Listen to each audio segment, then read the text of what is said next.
All right, thank you guys for joining us on a Burn the Wagon Live here at Oakland Museum. I'm super stoked to be here.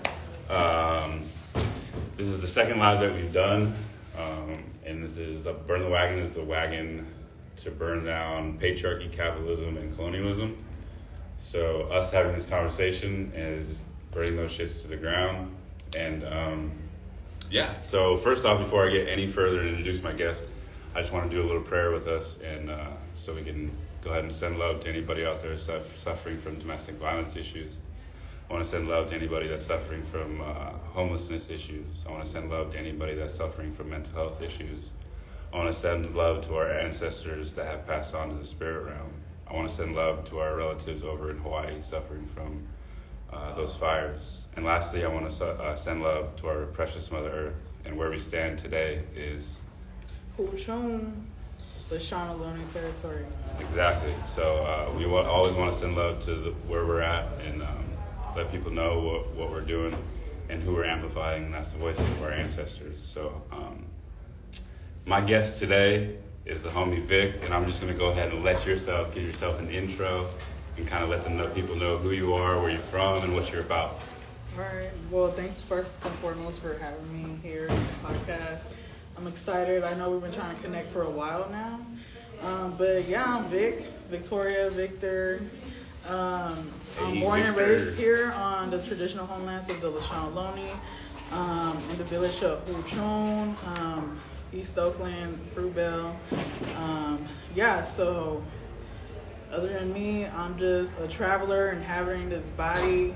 And for the last few years, I've had the pleasure of connecting with a lot of different California natives, my relatives, and being of service here to the people of this land, which, it's just not being of service, it's also like we're family. So, know them for more than half of my life. And I'm also an artist, multimedia artist, interdisciplinary artist, and my artwork is just based on a lot of different issues around the world. So just being in solidarity with my relatives in Palestine, so shout out to them, with Mauna Kea, with protecting sacred sites, with queer liberation.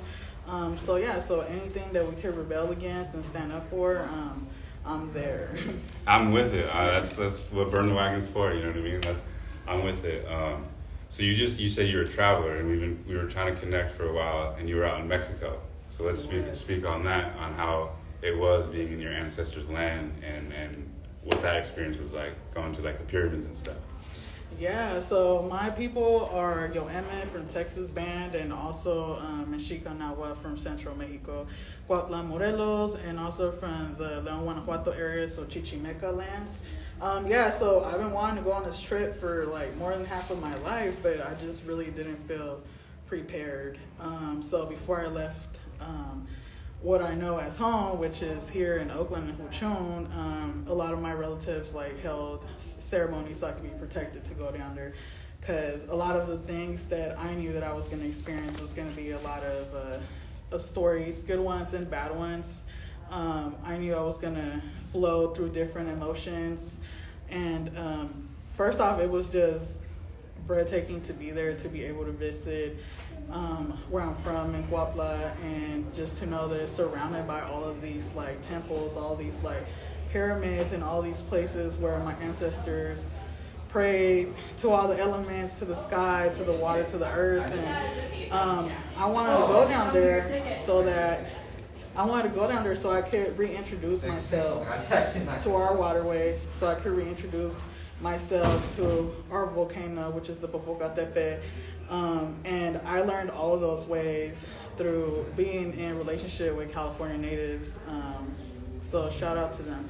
Yeah, and I that's why I reached out to you too, because I see you showing a lot of love to the Cali natives, and you were up in just up in Clear Lake with the homie Stewie G. So let's talk about what the work you were doing up there with getting into the land and kind of learning about plants and stuff. Yeah, so straight out of Lake County right now, 3 hours away with traffic. Yeah, so I was up there learning from some folks up there how to just the basics on cultural burning. The basics on how important it is to be a person from the land and to tap into that genealogy, because the land recognizes you, and how to steward those lands. And yeah, I've been up there with Uncle Gary and Stewie on their homelands, being of service, also praying for their waterways. And yeah, we seen this opportunity to send me out there through Segurite. And I just took it, you know, and I got accepted to go to this week-long training, like a career training, to learn about all these culture burns and how to propagate California native plants like tule and willow, and how, you know, like the waterways are being like impacted by just years of colonialism. And not only that, just how people still to this day continue to benefit on stewardship of the people of this land, because these lands are so fertile that, you know, there's like wineries all over. And just even here in the Bay, you know, the destruction of the shell mounds, you know, and just all the interconnectedness of just how rich the soil and these lands are, and why people continue to come here. And can we go like a little bit more on the shell mounds? Where's that at? So there was a total of 425 shell mounds recorded, and here in the Bay Area alone. And I learned this through my relatives here, standing over here, Deja and Karina Gould. And these are sacred places where the Lashana Loney held ceremony and buried their ancestors. So the Bay Area is surrounded by them, and also like surrounded by village sites, and we're all living on top of them. So the most recent case right now that that's going on is the protection of the West Berkeley Shell Mound, which is located on 4th Avenue in Berkeley, in West Berkeley, I believe. So yeah, you know, just being someone from here, you know, you want to be of service. And I know when I first learned about that, you know, like I automatically thought about, you know, like what if somebody comes up to where my family's buried and just starts digging them up, you know? So one, you get pissed off, and second, you're like, you know, like what can you do to support the folks that are going through this, you know? Because not only like has that land been desecrated, they want to desecrate it some more, while these ancestors are like sitting in universities collecting dust, you know. So the hopes is to like preserve the sacred site so that those ancestors could have that place to go back and rest. Yeah, absolutely. And not a lot of people know about these. Like you said, people are just coming here and just living here and don't even give a fuck. They don't care about to learn anything about the history of what happened here in the beginning. Because like, you know, I know for myself, and I'm a California native, like I'm just now learning about these things. And like, why is that we, like, it's not in our school curriculum, you know? So yeah, being able to, that's why I love like the work that you put out too, is because seeing how you're down for, like you said, you're down for so many causes, you know what I mean? And I try my best. Yeah, exactly. It's hard to be everywhere, but like to support the homies, because like we have so many homies that are like fighting their own like causes. So like I really want to just like show you love to like that, like you support your friends, you know what I mean? I love that. Thanks, Juan. Yeah, and because that's what we really need. Because like sometimes getting in this work, it like gets really like it gets dirty and it gets scary, you know what I mean? Because like, but like you said in the beginning when we were talking earlier, is our ancestors are always with us, so it's always going to be a vibe. It's always going to be good energy, you know. And then also what I want to ask you too, we were talking before, is you said there's not a lot of people that were born and raised in Oakland. Yeah. So how has that been, like watching the gentrification of Oakland happen? You know what I mean? Yeah. Well, yeah, like I said, I'm from Fruitvale, so I think even before gentrification, like, you know, like a lot of people are not like educated on California history, and I'm not like an expert, you know, I've just been learning as like the years go by. But like this area was impacted by like 3 waves of colonization, you know, like the mission development system, and then the Rancho period, and then the gold rush.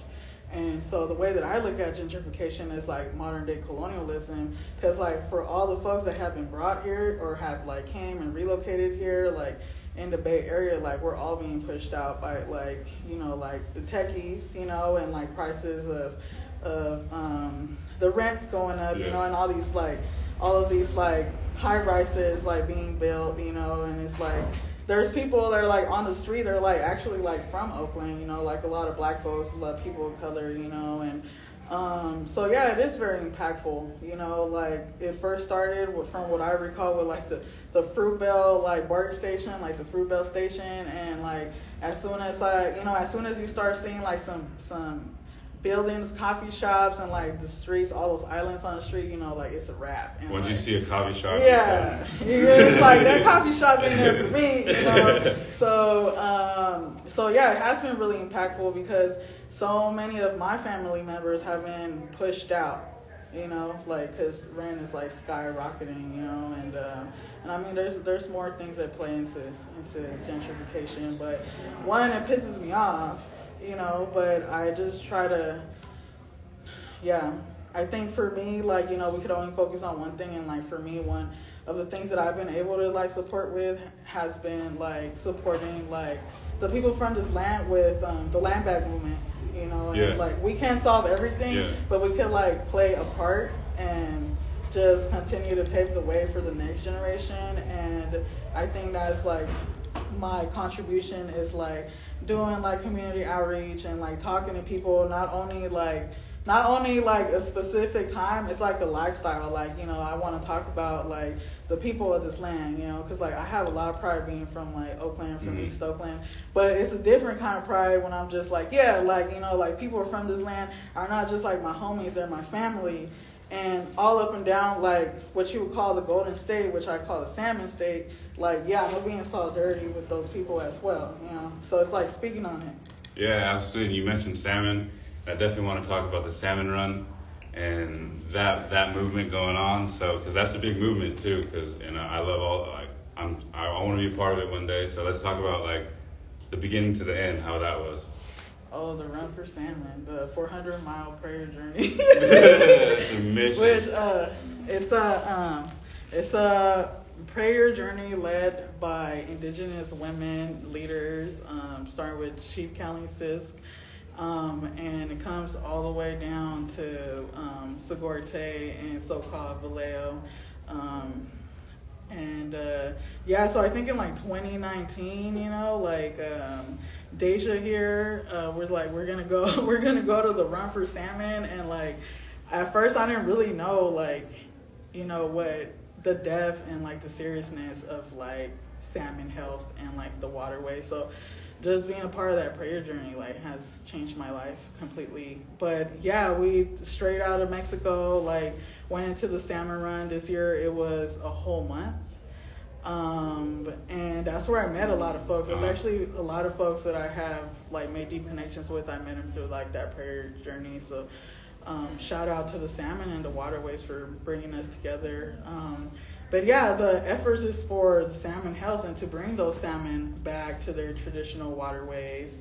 And one of the things that I always, when I think about the salmon run, I think about how natural like migration is and was before colonization, before these man-made borders that, you know, like have impacted like all of these tribes, like including my people, who probably in the past traveled up and down, you know, this, you know, the United Snakes of America and so-called Mexico. So people traded up and down the coast, right. You know what I mean? So yeah, that happened a lot. I'm like, yo, I mean, people had abalone too. How we get abalone? Like, I seen some red abalone in Mexico, and I was like, what?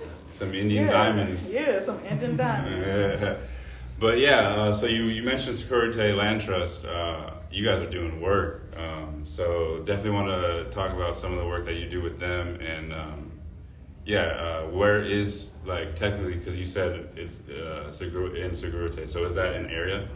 So the way the land trust started was through an occupation of 109 days. I keep looking. No, you're good. Yeah. 109 days at this village site that they wanted to build on, you know, and so the land called, you know, the people, the ancestral people from those lands, and they had an occupation there. And one of the things that happened there was folks, while they're organizing amongst themselves, was that you know, like when they get these ancestors back, they're like sitting in the UC systems. Like where are they gonna be put back to rest? You know, so that's how the land trust started. You know, so these ancestors could have somewhere to go, and also like the people from this land don't have like a land base. You know, and like I'm just gonna say like a lot of the pieces of land that have been returned, there's always like specific things. You know, like surveillance or like, you know, like what are you gonna do with this land, you know, like those kind of things, you know.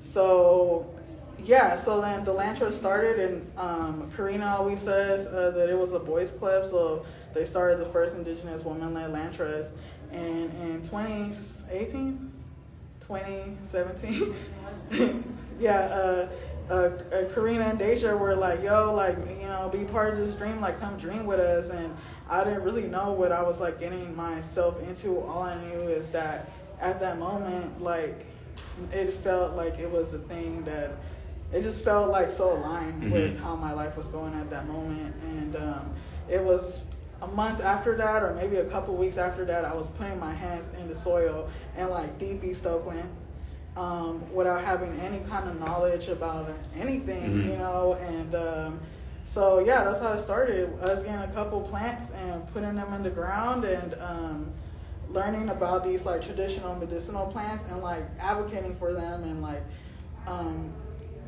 you know, cultural appropriation. And is it just medicinal plants? It's medicinal plants, and it's also like it's a focus on California native plants and plants like from this area, because also like land rematriation isn't just like, there's different ways that you can do that. And like one of the ways is by like planting California natives, since the state has suffered so much from like drought, you know, like by planting these plants, you know, like these plants are very drought tolerant, you know, and also help the pollinators who put in like all that work, you know, like, so yeah, we could just go on for hours, but yeah.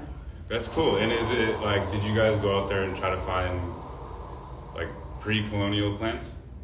Pre-contact plants? Or is that, because that's something I was like, I'm starting a community garden, and I'm kind of like, I want to like bring in pre-contact vegetables if talking about vegetables and talking about seeds. So I learned that like along with artifacts that were stolen, and you know, artifacts, baskets, everything, like seeds were also stolen. And like, so I heard, I'm pretty sure it's true, that like these seeds are like sitting with people, you know, that stole like these ancestral seeds, you know. So like, if you are that person that has those seeds, like send those seeds back to who they belong to. So yeah, I mean, I don't think I have access to like pre-colonial seeds. I feel like I've had some in my hands before, or seeds that came from plants that got planted into the soil again by those people whose those plants belong to, Robbie, the blue corn.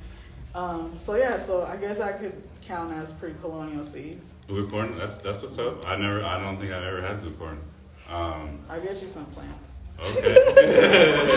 There's like plant people in here in the audience that like could get you some plants too. That's what's up. Yeah, because I'm a part of like a little community garden up in Point Arena. So like we're trying to encourage like Native kids to come and plant and kind of just get their hand, like you said, get their hands in the dirt. You know what I mean? Because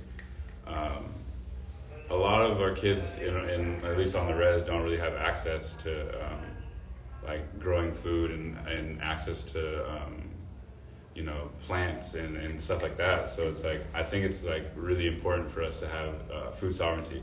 Right. And is that something that you guys are working on here in Oakland too? Yeah, food sovereignty is definitely a big part, and I know there's streams for like an Ohlone food garden, because you know, a lot of the people from this land are suffering for like a lot of health problems, you know, like a lot of us, you know, because our body is like wants our ancestral foods, you know, it wants us to intake like those seeds and that food, you know. So yeah, it's definitely like in the future. That's what's up. I'm looking forward to it. Yeah, I really love everything that Segurite Land Trust does. I try to share everything. Yeah, is there any topics that you want to kind of bring up that I haven't brought up yet, that you want people really to pay attention to, or if there's any like upcoming events or upcoming things that you really want people to tune into that they really should be put out there? Well, I know September is California Native Month, so shout out to all my Cali natives. Yeah, so like wherever you're at, like tuning in from, like just be of service to those people of this land, and like if you can contribute like with money, like here we have like the Shumi land tax, which Shumi means gift in the traditional language of this land, which is Chochenyo. If you can contribute in that way, like, you know, there's other ways to do it. Like we just spoke on like planting California native plants or educating yourself on whose land you're on. That's a really important and good one. Anywhere that you step in this continent, you're on indigenous, unceded, stolen land. So, and that's what not a lot of people like recognize is like you said, everywhere. Everywhere. Not just certain places, not just reservations. Like shit's everywhere, up and down the coast, all the way to Latin America. Like I consider people indigenous down there too. So, right. Like, you know what I mean? Like. To the tip. Like yeah, everywhere. Like so many places were colonized. Not only like you know in South America, but like you know obviously like over in our like relatives over in Africa got colonized. Like so much of that got lost over the transatlantic. You know, like think about all those kings and queens that all that culture that got lost with that. You know, so yeah. Go ahead. I was gonna say it's all been like stolen and appropriated. Yeah, exactly. You know, yeah. And the way that I look at it, it's like a war like against like indigenous people everywhere. You know, like for us like darker skinned people, like there's always like white people and colonizers like everywhere. You know, like trying to extract natural resources and you know like not knowing that like the music that you're listening to, like where it comes from, you know, like so just like educate yourself on like anything that you're doing, you know, like it's just really important to know like how everything that you're doing is affecting the environment around you. Yeah, and how many like these white boys love hip hop and don't even know the true like history of it. Well, I mean, talking about Oakland and talking about, you know, like people appropriating and music, you know, it's like it's not cool until like white people do it, you know, like in Oakland here we have like a culture of like graffiti art. Yeah. You know, we talked about this. I'm like, what are you gonna do in Oakland? You're like, I want to see some artwork, you know. And in Oakland, like you know, like there's a huge like graffiti art history, which has been really male dominated, you know. So shout out to the graph writers, to Dime. And Agana too, and yeah, and like so, like graffiti is just another example. Like it didn't become cool until like white folks started doing it. Yeah. You know. Yeah. Because it was looked at kind of like, you know, this ain't art, you know. Like, yeah, exactly. Yeah, it was looked at as like, oh, it's just kids out in the street doing some illegal shit. You know right. What I mean? Right. Yeah. Which the way I look at it too, like with graffiti, is kind of like you're putting like your voice out there, like, hey, like I exist. You know, if you look around, like. There's like propaganda and advertisements everywhere, you know, they're like constantly feeding at us with all these billboards and all these like advertisements. So it's like, you know, graffiti came from that, like, hey, I exist, you know, like, which kind of ties in like with me with the love for art and using that as an outlet to like share my voice, because I just felt like I couldn't really get my voice out there. And then once I started really like truly believing in my art and expressing myself in that way, like I was able to like support with like banners and like and just pieces of artwork that, you know, piece of artwork, custom like prints on clothing, like for example one that says like stolen land, like I want people to read that and I want people to like start thinking and yeah, I try to like, I'm someone that's like outspoken and I'll like say things that people don't want to hear, you know, and you know, I'm just grateful to be able to share that like through my artwork as well, and yeah, just being raised here and just the history of art like around me and graffiti and stuff. So there's so much culture in Oakland, like it's crazy. Like to be like cruising to the city, I just like I felt it. You know what I mean? Like, and what kind of art are you like? You said you paint and stuff. Yeah, I do different kind of art. I've done I've done like a short little film. I've done mostly started with like just doing banner work, you know, just like putting those messages out there and like trying to I love using the phrase "stolen land." It's like my favorite one. Stolen land, stolen people, stolen lives, and I guess I could talk a little bit about those banners and putting that on clothing. Just stolen land because you're on stolen land. Yeah. Stolen people because this country was built by stolen, like indigenous people from Africa, and stolen lives touches a little bit on, just even in a lot of movements, there's indigenous, queer, and two-spirit people like at the front lines, and in a lot of movements, so stolen lives, as a person that's indigenous, queer, and two-spirit, identifying like the life expectancy for like folks that are queer and indigenous is like 21 years old, so that's where like the stolen lives comes from, And honestly, like in my mindset, like I'm trying to get rid of because on the res, like homophobia is huge, and I'm trying to like get rid of that in my mindset because that's just like super colonistic like way of thinking, because like that was just put into our brains in these boarding schools that way of like there's only male and female. Right. So like for me, personally, I'm trying to get that like the whole like way of thinking, just like get rid of it in my brain, because I'm not like I'm just not down with it, because it and that and toxic masculinity really like affects our communities really badly. Right. I'm really glad that like you talked about that too, because like that's something that I'm trying to support as well. Yeah. And make it known that I support it, because like I have my fingernails pink and my uncles and my mom didn't really like it, and I don't care. It's not something that you can tell me like it's for boys or girls. Right. That just doesn't make sense to me. Just be yourself. Keep painting your nails pink. And that's the thing. I was like, I was you. thinking like, she was like, take that off, and like I'm just gonna go like way harder, and like really like it's gonna be you're not gonna like this. Right. And that's like when I speak on like film, like I'm just like a traveler and having this body, like I'm just like I don't really feel like.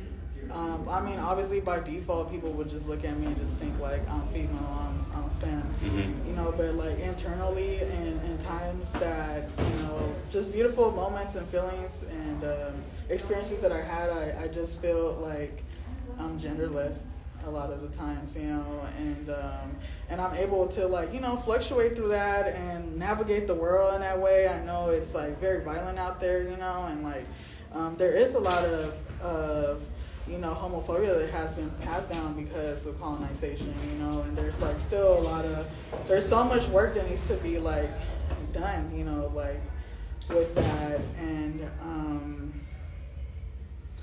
but I have hopes for the future. I have hopes for the next generation, which I feel like the younger, like two-spirit, indigenous, queer generation has taught me a lot, like even just like stepping away from like the two-spirit like identity, like it's just like, because two-spirit also means like having both genders, female and male, so it's like, what about for like those relatives that don't feel like neither, like mm-hmm. Don't feel within that binary. That's one thing that I learned through being around like two-spirit youth, and just there's just like so much love, like, and just shout out to the next generation, like, for coming back to those ways, to coming back to being medicine people, and to bringing those roles back, and just facing their people, and the violence in this world. And in the Bay, we live in a bubble. Mm-hmm. I was just telling Stu, I was just like, I know I go 2 hours away, and I know, like, I might be looked at like funny. In Mexico, it was the same way, like my sister over there was making fun of my haircut, Really? Yeah, and I'm just like, well, now that I'm like at this age, I'm uh-huh. like, okay, like I know it's not me, like it's other people projecting their stuff on me, and the fact that they can't, for whatever reason it could be, they can't express themselves in that way,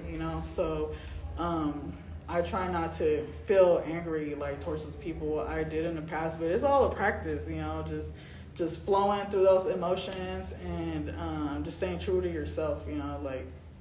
Yeah, and when I first moved home, I was like, I'm arguing with everybody that calls me out on shit, and I don't even care, like I don't.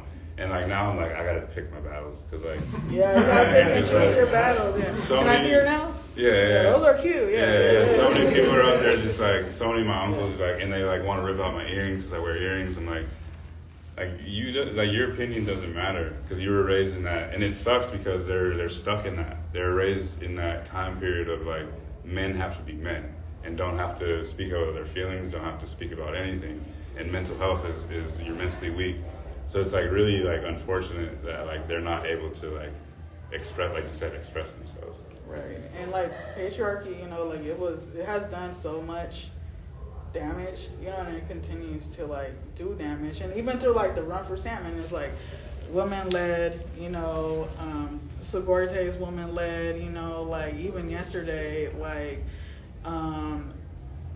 they were just like, thanks for trusting me, and I was just like, you know, like thanks for being a woman and like leading, you know, like where I was at yesterday, you know, like because that's so empowering, you know. Even, you know, like I said, like I'm definitely like fan by default, so it's just so empowering to see like those matriarchal ways like come back, you know, like all over. You know, I know a lot of tribes practice different ways of being, but like all I know is that here the Cali natives, you know, they be on that matriarchal stuff. And I'm about it. I support it, and I want to take this time to see if anybody has any questions out there that you want to ask either of us. If not, okay, cool. I really appreciate you coming on and speaking your truth, and just like, I learned a lot from you, and I really want to continue to support you and support what you're doing, and I can't wait to continue to see what you do. Thank you, Juan. Yeah. Thanks for inviting me on too. Yeah. One way you can support me, you can hit up my Venmo. I just came back from this trip. So my Venmo is @creative motherfucker, and and that's also my Instagram name. So just follow me, and you can support me in that way. You know, my birthday's next month. We're coming out to Libra season. But thank you too. Like I've been seeing some of the stuff that you got going on, and I know you highlighted BB of my trans relative of Kanaka Maoli, and you highlighted Stu too. And I feel like people who are doing that work, you know, they're like sometimes in the sidelines in the background, like need to be highlighted, you know, and they need to be talked about, and the work that they're doing, you know, like, and at the end of the day, like, you know, like sometimes like just the cloud is like not like, it's not like the best thing, you know. There's a lot of like danger in that, you know what I'm saying, and confusion, you know. So just stay true to yourself. Thank you, I appreciate it. And thank you guys all for coming. I really appreciate you guys taking the time out of your day to come and show us some love. So thank you. Thank you.